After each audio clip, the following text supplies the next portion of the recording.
hand, is Rex Tillerson qualified to be Secretary of State?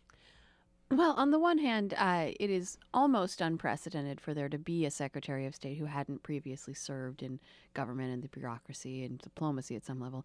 On the other hand, he's basically been conducting his own foreign policy for his tenure as the CEO of Exxon. I mean, this is a giant multinational company. He meets with heads of state. He has to know the lay of the land in terms of different countries, and he certainly knows Russia very well. He's known to be one of the Americans with the most access to Vladimir Putin, and has been quite friendly to Putin in the course of advancing the interests of Exxon, which there's a lot of oil for them to get in Russia, and they would like to, and the sanctions get in their way in that.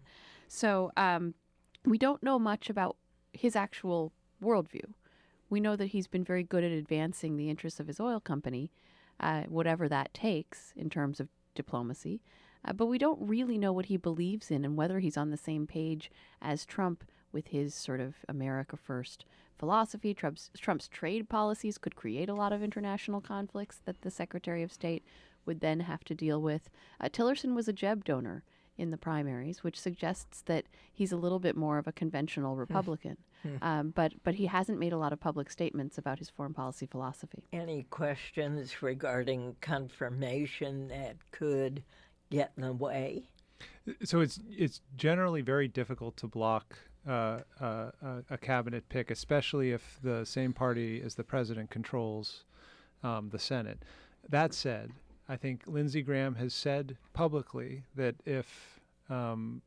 Tillerson says that he doesn't support sanctions on Russia, something he opposed when he was the chairman of or the CEO of Exxon, then he would not support him.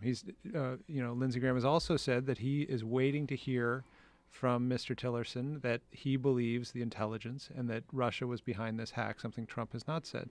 So there are scenarios in which you could see some Republicans coming out against Tillerson that would be enough to sink him. But this will ultimately be up to him. If he answers the questions correctly, it's going to be very difficult. And if there's not a skeleton in his closet, that's the other thing we don't know. There's going to be a big investigation of his record, of what Exxon did. If things come out that look unsavory, that could also be a problem. Right. Rex Tillerson emerged as something of a dark horse in this competition. We were hearing about Rudy Giuliani, Mitt Romney, John Bolton, a highly unpopular figure with Congress. A lot of other names went by.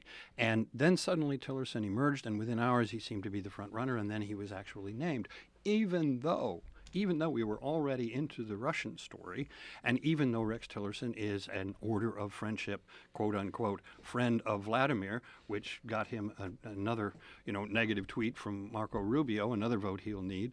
So Rex Tillerson's a very serious person. He has risen through the ranks of an enormous company, 70,000 employees, 50 countries. He does have his own foreign policy, somewhat at odds with American foreign policy. But if he handles himself in those hearings, as well as his fans, and by the way, that includes people like James Baker and Condi Rice and other folks from the Bush administration, if he handles himself well in those hearings, he could emerge as the early star of the new cabinet.